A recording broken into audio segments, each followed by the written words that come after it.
dictatorship of Bashar al-Assad is crumbling. Correspondent Martin Smith investigates the rise of Ahmed al-Shara, from al-Qaeda commander to Syrian leader. I don't know of anyone who accurately predicted he was likely to pose a real threat to the Assad regime. And the country's uncertain future. You can't say for us all today, I am Angel, and forget my history. There are still extremist elements. Mr. al-Shara is walking a tightrope. Now on Frontline, Syria after Assad. This program contains graphic content. Viewer discretion is advised.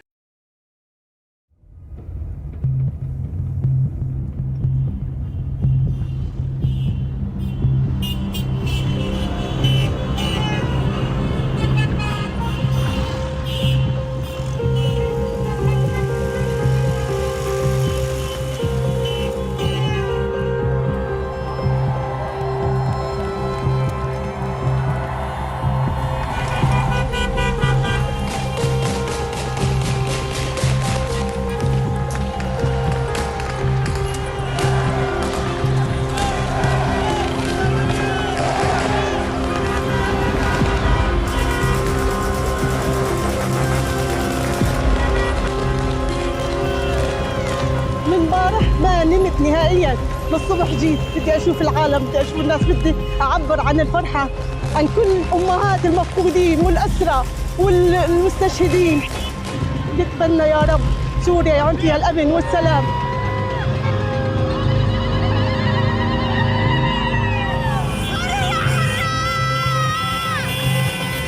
Seeing these amazing images all day coming out of Syria, right, of tens of thousands of people out on the streets celebrating a new Syria and also tasting freedom after decades of repression.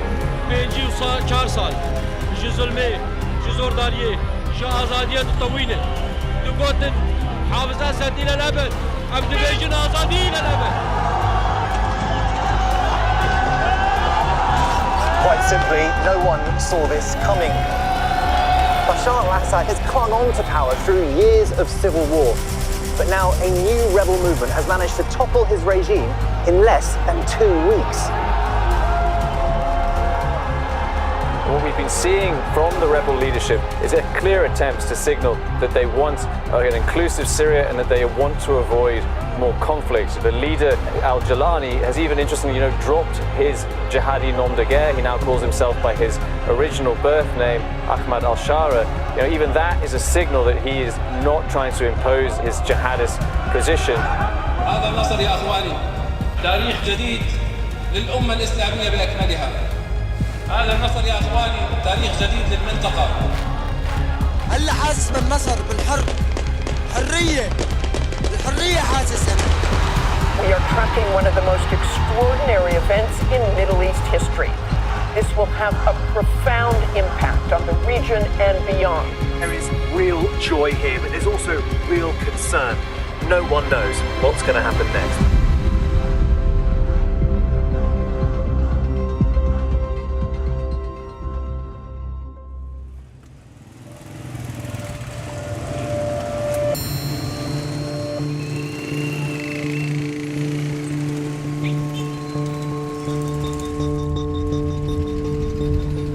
هذا النزول فيه نسبة مخاطرة، ممكن يكون دواعش، ممكن يكونوا عملاء للنظام هون، ممكن يكونوا عملاء للروس.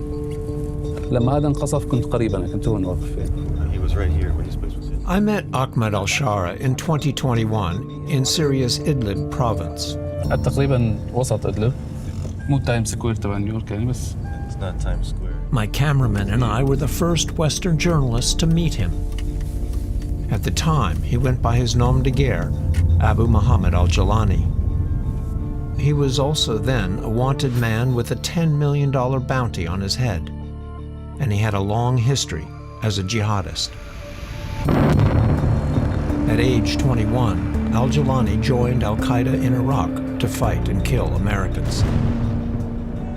Captured by U.S. forces, he spent 5 years in Iraqi prisons, including Abu Ghraib and Camp Bucca. الله عز وجل هو الذي ينصرنا.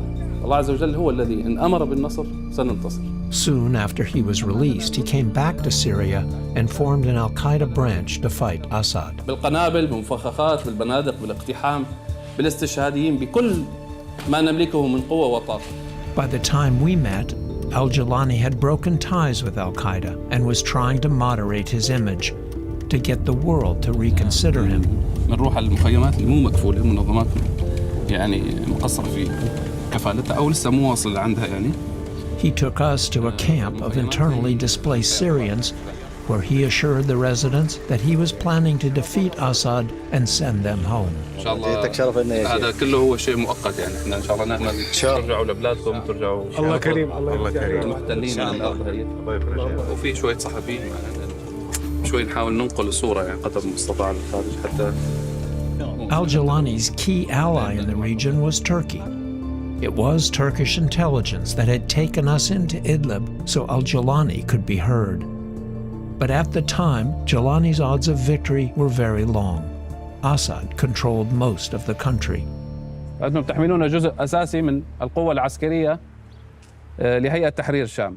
However, with his army, Hayat Tahrir al-Sham, or HTS, al-Jilani was determined to strike at the heart of the Assad regime and march straight to the capital. ونسأل الله عز وجل أن ندخل دمشق عاجلا غير آجل بإذن الله تعالى. Altogether, I spent 7 days in Idlib. Al-Jilani struck me as remarkably open. At one point, we were taken to his military command headquarters. بالنسبة لي خط الرباط هو من منطقة الشمال جهة حلب. Al-Jilani had come to review the current situation on their front lines. They were facing pressure from Assad's principal allies, Iran and Russia. في موجود إيرانيين من منطقة تقريبا سراقب إلى منطقة الشمال جهة كفر حلب. ميليشيات عراقية شيعية ولا هذا هون القوات الروسية بشكل متواصل عندهم رصد واستطلاع بهذا القطاع. فهذا القطاع دائما القوات الروسية في تركيز من القصف. So are the Russians flying drones over this area? نعم.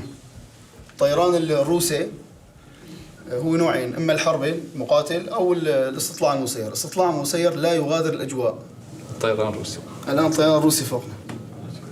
ما في مشكلة. I hear it. I hear it. نعم، هذا طيران روسي. تقريبا كل يوم، نعم.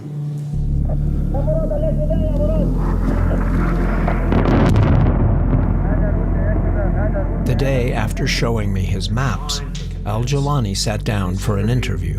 You are in a box, it seems to me, with the Russians, with the Iranians, with the regime. What is your strategy? يعني نحن في ثورة شعبية وحرب تحرير شعب من قبل يعني الطاغية. ندرك أن هناك مخاطر كثيرة يعني تحيط بالثورة السورية. نعوض هذا الشيء بالروح الإيمانية التي نحملها وعندنا قدرة للتضحية إلى آخر قطرة دم من أنفسنا يعني. After I left Idlib, I posted a picture of Al-Jilani and me on Twitter. The post went viral. Al-Jilani was ridiculed for wearing a suit. I was criticized for talking to a terrorist.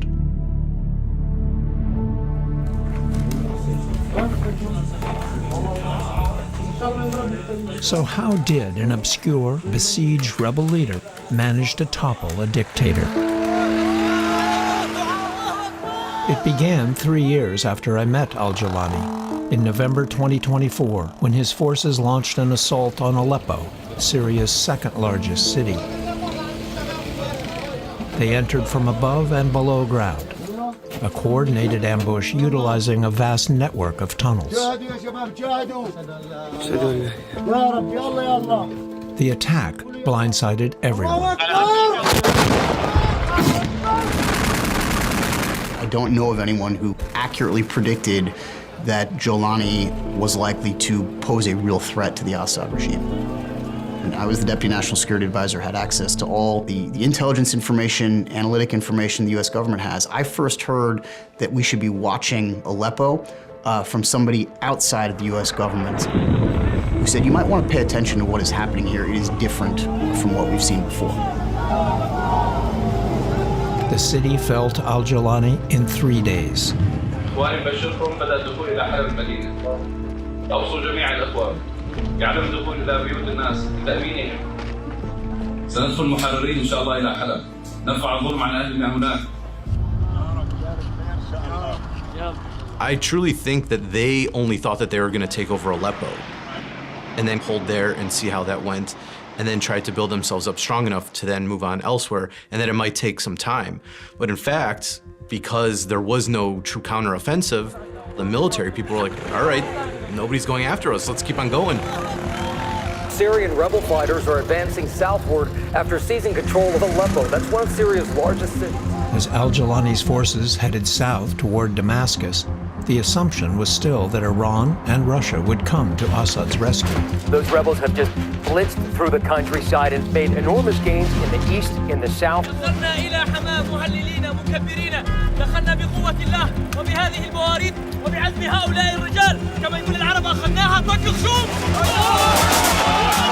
More celebrations today in the city of Hama.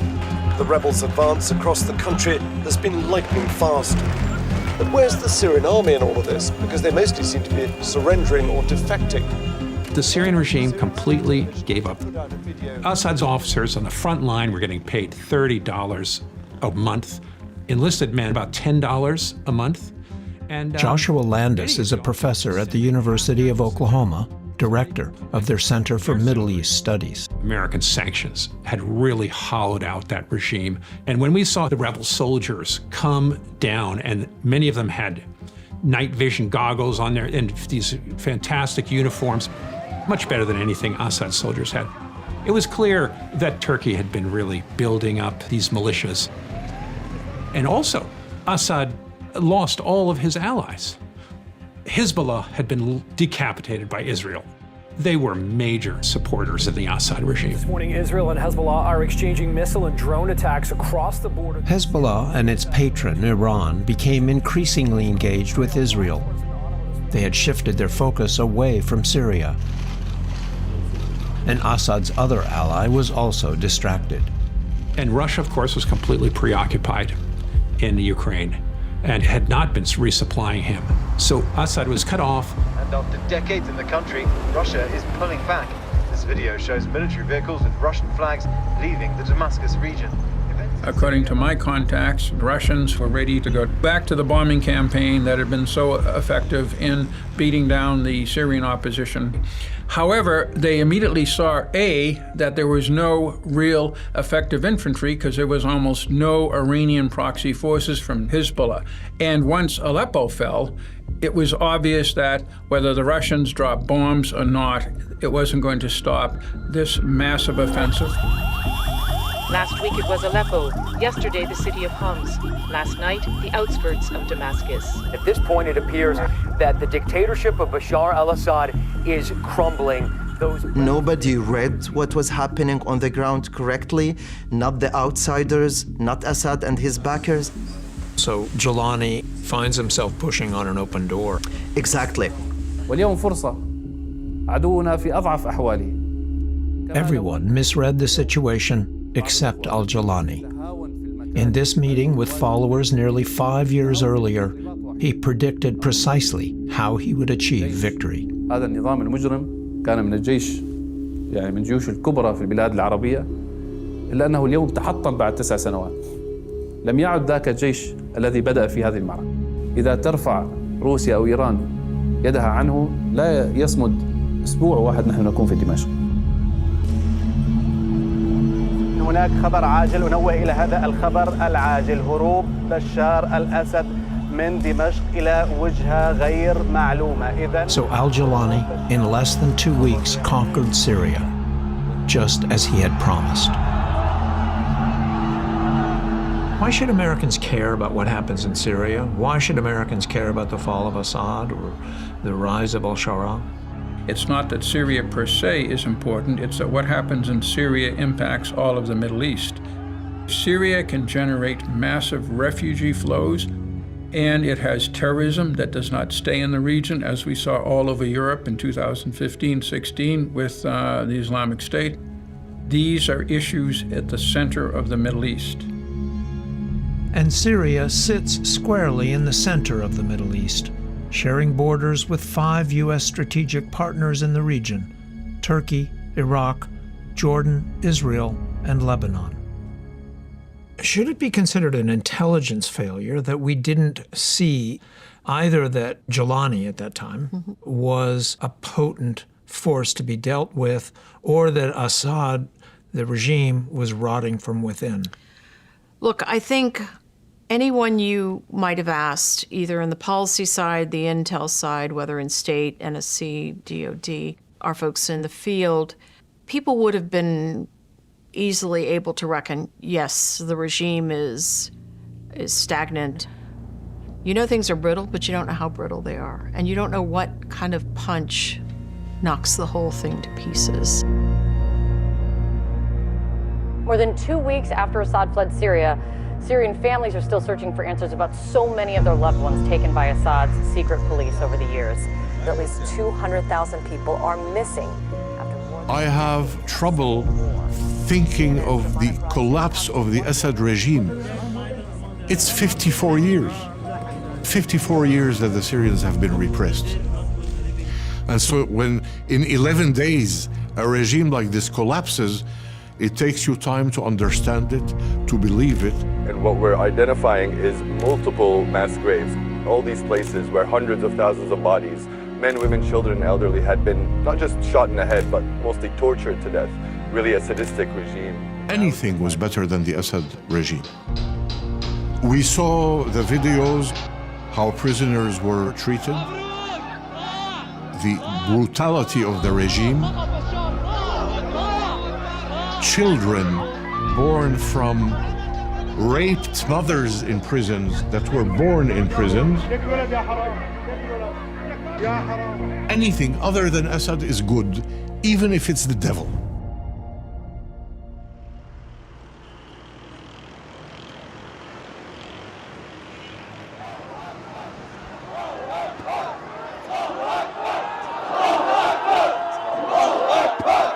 During his first weeks in power, al-Shara walked the streets of Damascus, talking to people, reassuring everyone what his plans were.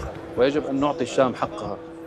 نعطيها حقها بأن نعيد للناس كرامتهم وعزتهم وأن نبنيها بشكل صحيح.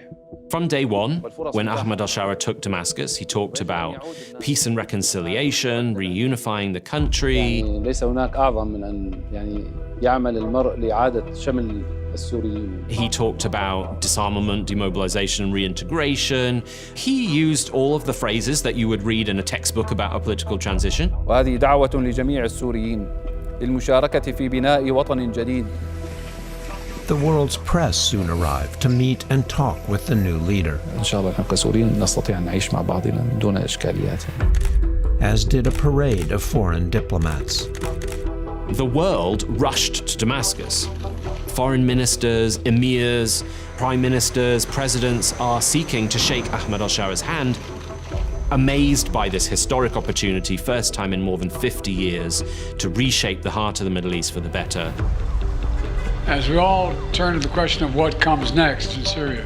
In Washington, the Biden administration was weighing what it should do. We've taken note of statements by the leaders of these rebel groups in recent days, and they're saying the right things now. We were struck by the interviews that Jolani gave in the early days after assuming power, in which, yes, he quote-unquote said the right things, but said them with a degree of sophistication and conviction and detail. ثم سيشكل برلمان مؤقت. ثم البرلمان المؤقت سيشكل لجنة دستورية.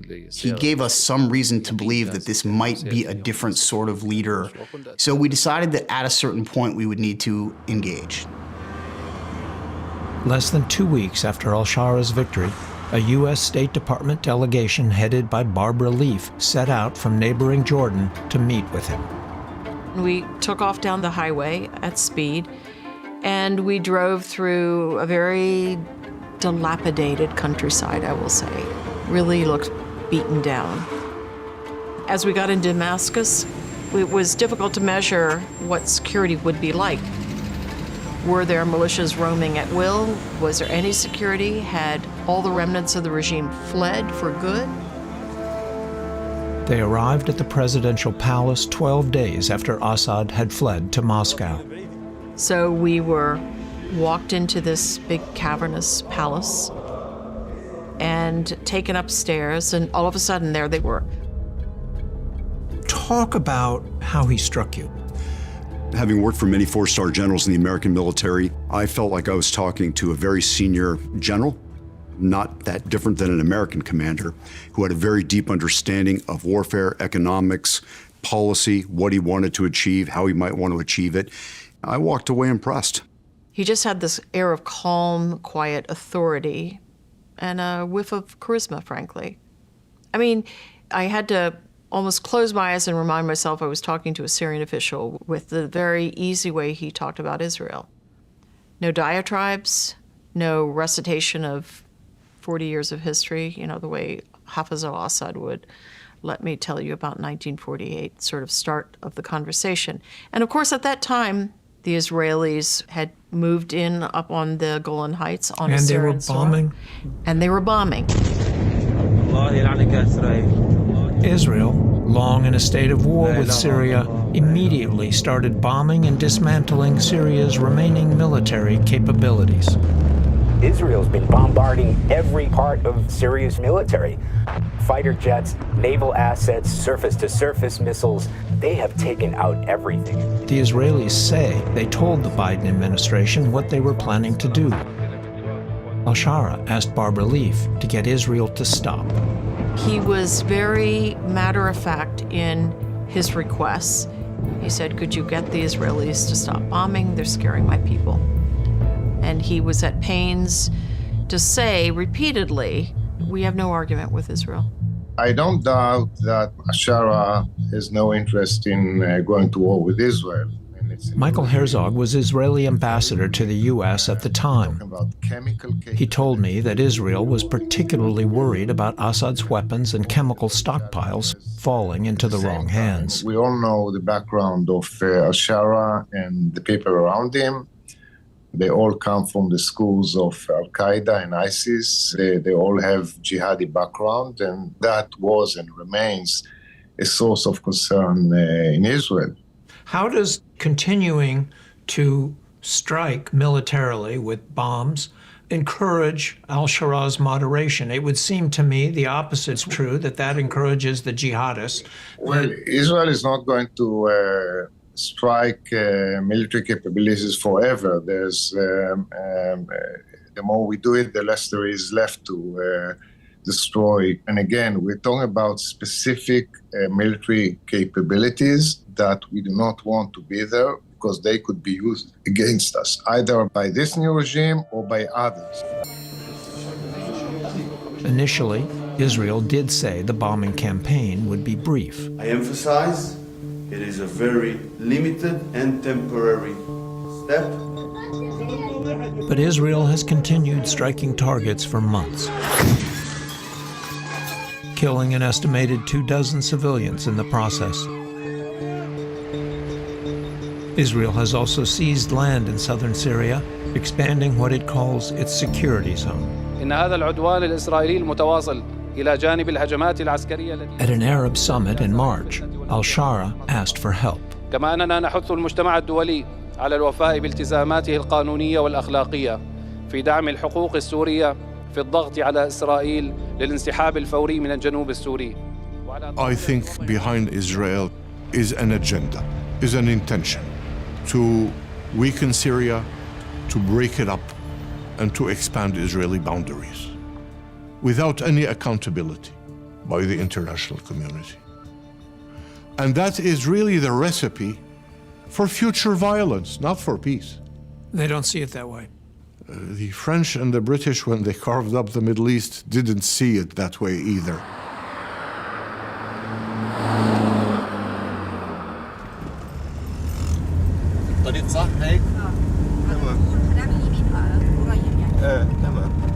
By mid-January 2025, when I returned to Syria, I was planning on seeing al-Shara again, but it seemed he was distracted.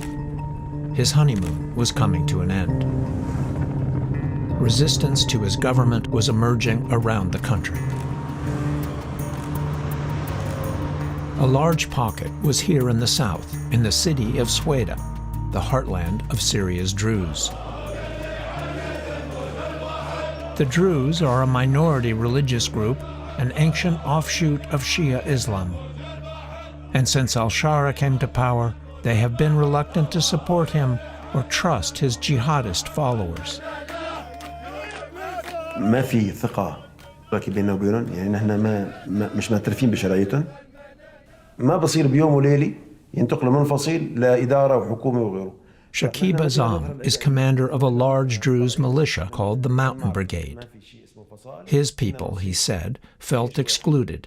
He complained that the new government was stacked with al-Shara's own people. القوة اللي حواليه للشرع هو اللي عينهم كقاضي أو كوزراء أو مسؤولين بالجمهورية كلها.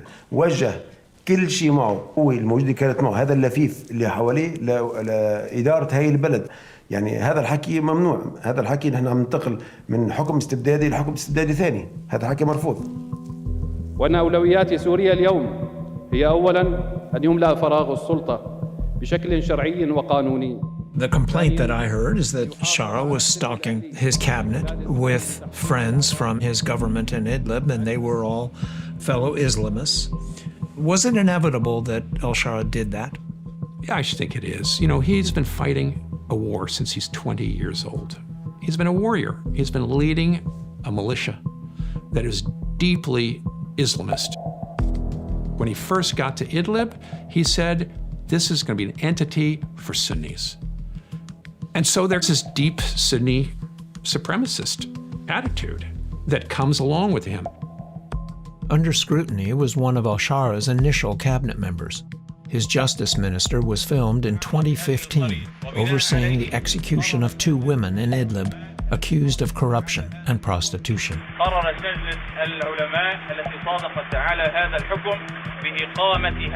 How do you explain his appointment of a justice minister who is in video executing 2 women?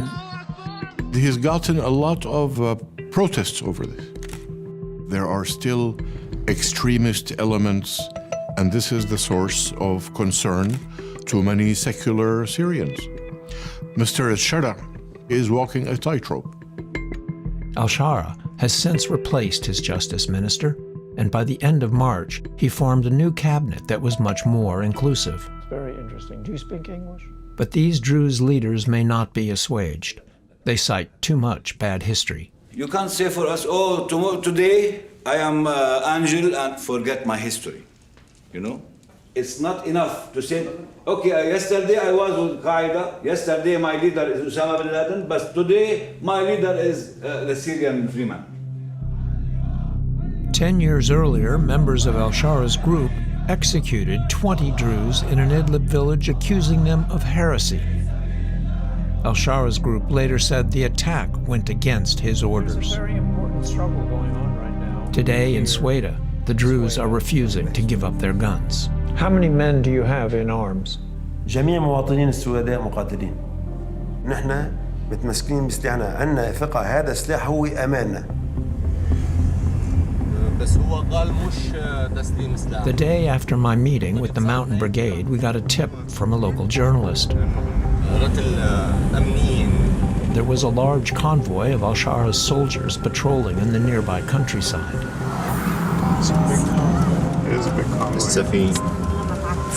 Let's try to follow them. They were going from town to town in a show of force, assuring Syrians that al-Shara was restoring order in the country.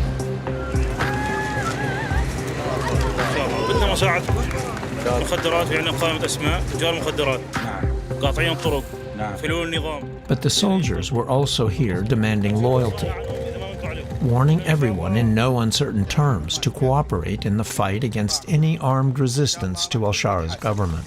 كل واحد النظام بيلعب فيه لا يثير فتنة بهالبلد وكذا، احنا ان شاء الله بالمرصاد ما راح نرحم حدا، راح نضرب ايد من حديد بهمة الكبارية، وانتم قدامنا واحنا وراكم.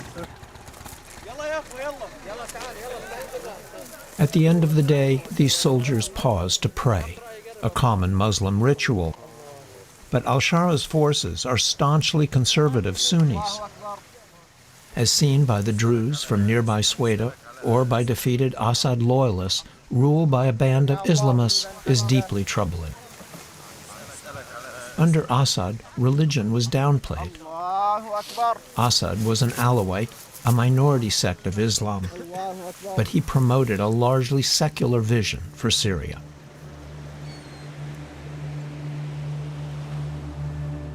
Assad's base was here along Syria's Mediterranean coast, in communities with a concentration of Alawites. After Assad's defeat, some coastal residents feared for their safety, and there were reports that some were being targeted. Then, in early March, some Assad loyalists attacked one of al-Shara's government patrols. 16 men lay dead, and more lethal attacks followed. إنكم بفعلكم الشنيع بقتل من يحمي سوريا ويسهر لخدمتها قد اعتديتم على كل السوريين فبادروا إلى تسليم سلاحكم وأنفسكم قبل فوات الأوان. And today what we're seeing is a huge security operation targeting forces loyal to the Assad regime. And so there was a general mobilization of the military. And then the mosques began to call for jihad. أن يعكر صفونا أي طائفة كانت. والله ثم والله ثم والله إننا نتوق للاستشهاد ونتوق للقتل. فهل تحدثكم أنفسكم بالجهاد أو لا؟ Tensions had been building for weeks, with provocative online threats like these against the Alawites. Some linked to suspicious foreign accounts.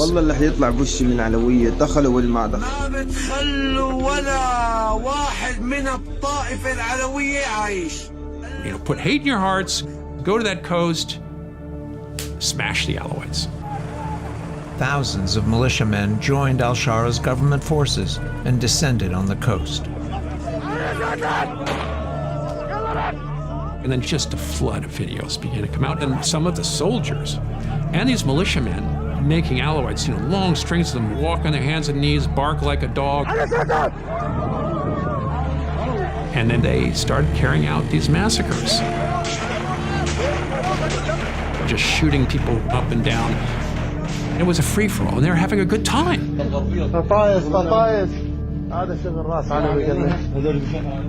هلا طهرنا الساحل دون نظام طهر. هلا يعني هاي الفرحة صراحة أحسن من فرحة النصر بالنسبة لنا. يطلعوا الذكور أحيانا على السطح طلقة بالرأس. ذكور نساء حتى أطفال عمر سنة كانت انقتلت، حتى جيراني كانت المرأة حامل 7 شهور تم قتلها. This eyewitness says 3 of his family members were executed. We're blurring his face to protect his identity. أنت سني أم علوي فقط لا غير. فتمكنت إني أتخبى ببيت قيد الإنشاء وبهالطريقة نجيت. وإليه النشور الله أكبر. رحت أخذت أهلي على مقبرة غير هدوك الجثث اللي كانوا هنيك، كان في حوالي 100 موجودين هنيك، بالإضافة لكل ربع ساعة تيجي سيارة الهلال الأحمر تجيب جثث جديدة.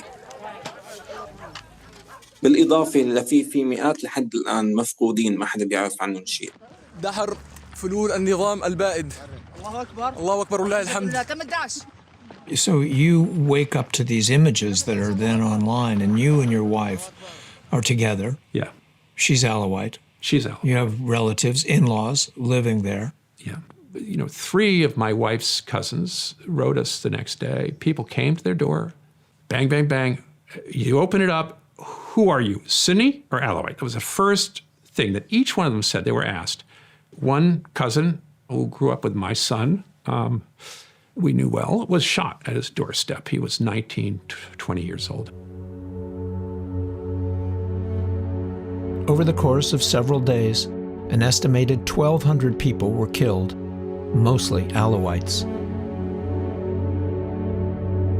فلن يكون هناك أي شخص فوق القانون وكل من تلوثت يداه بدماء السوريين سيواجه العدالة عاجلا غير آجل.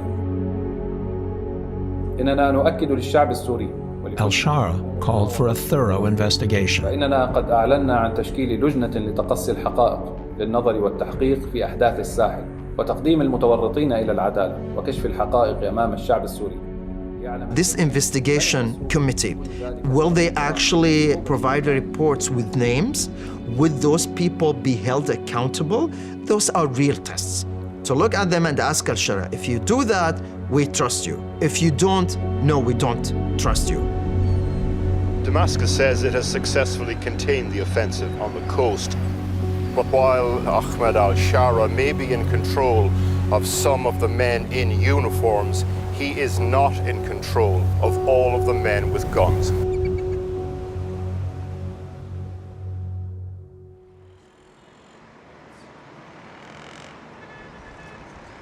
It is in Syria's far northeastern corner where al-Shara faces perhaps his biggest challenge. This is the homeland of Syria's Kurds, the largest non-Arab minority in Syria. Kurds have long been subject to systematic discrimination, including the arbitrary denial of citizenship to around 150,000 Syria-born Kurds, who are not allowed to have passports, who can't own property, get a marriage license, or find work, whose children are also considered non-citizens. Kurds have not fared well elsewhere either. They form the largest stateless ethnic group in the world, with 30 million people concentrated in an area straddling Turkey, Iran, Iraq, and Syria. After Syria's civil war began in 2012, Kurds here in the northeast broke free of Assad and established a semi-autonomous region they call Rojava. How did Syria ever lose control of the northeast? When Assad's forces faced massive armed opposition during the Arab Spring, they pulled troops out of the northeast to hold off against the opposition, the resistance in the rest of the country. So the Kurds split off, and they're currently a state within a state. I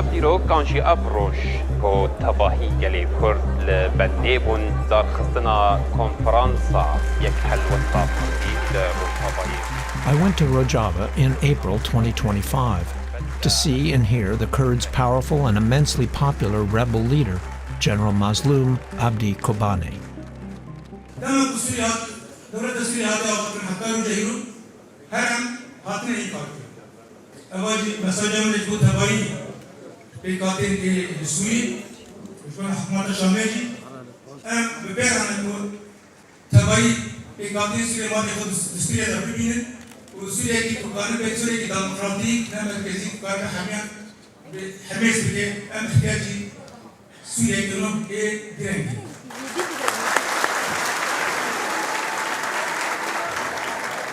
After the conference, I met with General Mazloum at his headquarters. I want to begin by talking about this unity conference that took place yesterday. I was there. What is the significance of the declaration that came out of that conference? أنا برستي يعني جبوا كردان رجع كديرو كيبو أدو ميجي يعني جالي كرد ما في قد جل كديرو تسوري هاتي أفكرن هاتي ماركاتين كاركرن أوانا جي جرك أو يعني جالي كرد جرك ما في قد تسوري دوارن مسو كاركرن. Do the people trust a former Al-Qaeda commander to rule Syria or to preserve or to give you autonomy? بهرمت ترجمة كما بلا بهدرة هي يعني حضر ودانزا سيزدا نفر مدى شرشي وشركة دجوار شيبو ملتما بولد قلق ملتما هر هي. From al-Shara's perspective, integrating the Kurds back into Syria is essential. He needed to make a deal. And why is northeast Syria important to al-Shara? I mean, northeastern Syria contains 80% of Syria's natural energy resources. So, oil and gas, hugely significant, the lifeblood of the Syrian economy. And then on top of that, it's the agricultural belt of the country. So if Syria is able to get anywhere close to feeding itself, it needs that region of Syria. Without that under Damascus's control, there really is no hope. And then there's water. Rojava controls the Euphrates River in part, and the dam. So that northeast, very important for the economy, oil, agriculture, water. Mazloum also leads a 100,000-man U.S.-backed army the Syrian Democratic Forces, or SDF, which is battle-hardened and well-supplied. The Americans trained and equipped the SDF to help them defeat ISIS after a large swath of Kurdish territory was seized by ISIS in 2014. The SDF definitely has some power in the negotiation with Shara, not only in terms of the resources, but also because they have a pretty robust military that's been trained by the United States and the global coalition too. And some have said that it might even be a larger military than the one that's currently in Damascus. But the Kurds still have an ISIS problem. They have around 10,000 suspected ISIS fighters locked up in Kurdish prisons, along with 2 massive camps filled with 40,000 women and children, the families of these prisoners. In the Kurdish city of Hasaka, I was allowed a look inside one of these prisons. Look in some of these cells? This one filled with foreign fighters. You speak English? Yeah. Your brother's in this cell. Tell me, where are they from? What countries? There's people from all over the world with me together. Just foreigners together? And how are you The Kurds need help repatriating these prisoners. No one wants to take them. Kurds have something like 29 prisons full of ISIS prisoners. You're trying to repatriate them. ولو رسيب مسألة معقدة يعني ما تخصم يعني بير حرشتي ولاتي وانا يعني إيكو كوانا بقرن يعني أو نوصل هين بسكريك هنا زمان دقيق. After weeks of negotiations, Muslims set out for Damascus to meet al-Shara and hammer out an agreement on Kurdish rights, autonomy, on resources, the military, and ISIS. The broad outlines were that Muslim would put the SDF, Syrian Democratic Forces, under the authority of the Ministry of Defense in Damascus. And they came up with an agreement on oil that was going to give the Kurds a big share of all oil revenues. And finally, there were issues concerning Kurdish status in the new Syria. Al-Shara specifically agreed to recognize Kurds as fully Syrian, and he guaranteed their constitutional rights. The Kurds wanted Syria to be called the Syrian Republic, so it would be Syria for all Syrians. Traditionally, it's been the Syrian Arab Republic. Initially, Kurds celebrated the agreement. Breaking news, Syria's government has struck a deal after weeks of negotiations between Damascus and the Kurds. The Syrian state is recognizing the Kurdish community as an integral part of Syria. That is a major development. Then, 3 days later, al-Shara issued a new Syrian constitution. It was not what Mazloum envisioned. It said Syrian Arab Republic right at the top. And it didn't write the Kurds in. It didn't give them representation. It didn't outline the agreement. The constitution did promise to protect minority rights, but the Kurds said the language was too vague. The document also contained Article 3, which deals with Islamic jurisprudence. It was changed from Islamic law will be a source of law. That's what it was under Assad. Now it's Islamic law will be the source of law. So this makes it very potentially, Sharia law will become the law of the land. This sent a shudder through many of the minority communities. إيرو روح حكومتها الشامعة تي حكومة أحمد الشرع دخوازي قو دولتك سر آوايكي السني بسر آوايكي أولي بأف أم قد قبولناك يعني إعلان دستوري بيشتي اتفاقا معها تاكرن أو باتفاقا مرة متناقضة. I would imagine you were tempted to pick up the phone and call al-Shara and say, what's going on? أكيد ما أوكر سروي اعتراض كرن ما رخناجي كرن شيء. In an open letter, Kurdish authorities laid out their complete rejection of the new constitution and its attempt to recreate a dictatorship. Syria, they wrote, is a homeland for all its people. We will not accept the reconstruction of an authoritarian regime. To date, al-Shara has decided not to revise the constitution. The question I have is how he could, 3 days after having this deal signed with Mazloum, come out with a constitutional declaration. At the very top it says the Syrian Arab Republic. Yes, that is a glaring piece that has not been fixed. He's making mistakes. Now, I went back to speak via Zoom with Ambassador Barbara Leaf. If he wants a stable Syria, he's going to be compelled to take into account the changed landscape of Syria, changed by 14 years of this brutal civil war. But he has to look at a longer scope of history where these communities were pitted against one another. So the high degree of mistrust is in multiple directions, but they all mistrust Damascus.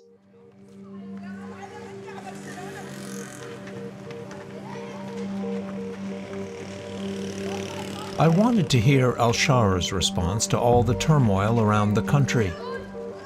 I repeatedly pressed for an interview, to no avail. We did visit this courthouse in the city of Homs, central Syria. We met this man, Chief Judge Hassan al-Aqra, a staunch supporter of al-Shara. At the time, al-Aqra was systematically going through all the files that were seized from the Assad regime. He said new laws were still being written. أنا أحمل شهادة في الشريعة وعندي خبرة قضائية بفضل الله عز وجل عالية، لكن موضوع القضاء يحتاج إلى شوية تريث حتى تأتينا قوانين جديدة ومراسيم جديدة وتعاميم جديدة، ونسعى إلى بناء سوريا لكل السوريين، سوريا المتعايشة مع جميع الطوائف بقيادة السيد أحمد الشرع، حتى يطمئن العالم أجمع أن سوريا القادمة هي سوريا أفضل. سوريا اليوم يكتب لها تاريخ جديد تسطرونه أنتم بأيديكم. كل مقومات البناء نملكها على كل المستويات وعلى كل المجالات، وما يتطلب منا فقط إلا أن نعمل سوياً، أن نتفق ولا نختلف. In May, President Trump made a trip to the Middle East. There was a jolt of good news for al-Shara. After discussing the situation in Syria with the Crown Prince, your Crown Prince. In Saudi Arabia, Trump announced that economic sanctions imposed during the Assad regime would finally be lifted. I will be ordering the cessation of sanctions against Syria in order to give them a chance at greatness. Despite opposition from some hawks in D.C., Trump was widely praised for the move. People in the administration were opposed to this. So what was behind all that? I think it's very clear what was behind that. He heard over the last several months consistently from the Saudis, from Erdogan, from others, that this was an existential moment for Syria to get onto a path, a long one, albeit, but a path of recovery and successful political and economic and security transition.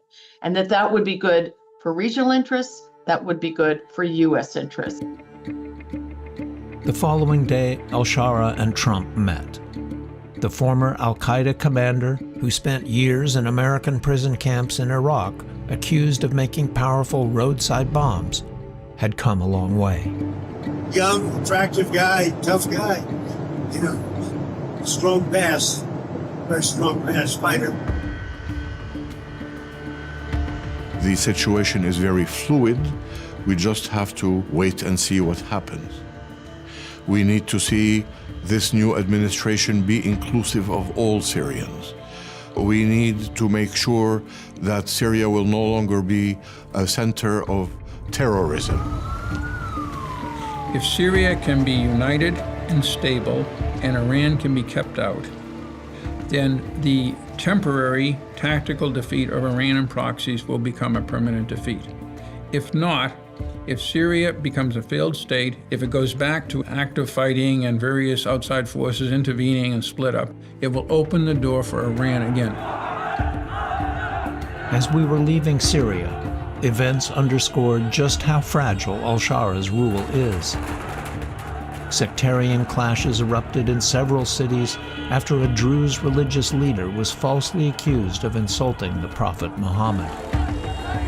Around 100 Druze militiamen and government security forces were killed. לא נסבול כל איום על העדה הדרוזית בדרום סוריה. The Israelis, with a large Druze minority at home, have been issuing warnings to al-Shara not to harm the Druze. Israel carried out airstrikes today in Damascus. To make their point, an Israeli missile landed right outside al-Shara's palace gates. Direct message to stop threatening the Druze community. For now, al-Shara remains popular with the majority of Syrians. But he has been keeping a lower profile of late, avoiding most interviews. I mean, he enjoyed a honeymoon. He talked to diplomats like yourself, he talked to journalists, he visited other regional states, but he's been relatively quiet. He's not in a honeymoon phase anymore. No, and governance is hard. The easy part is going on a foreign trip, but the hardest part is internally. It's governance. It's the daily slog of reconstructing an administrative apparatus which is pretty worn and torn and riddled with corruption from the years of destruction of the Assad family rule. It's a hard, hard road ahead.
For more on this and other Frontline programs, visit our website at pbs.org/frontline.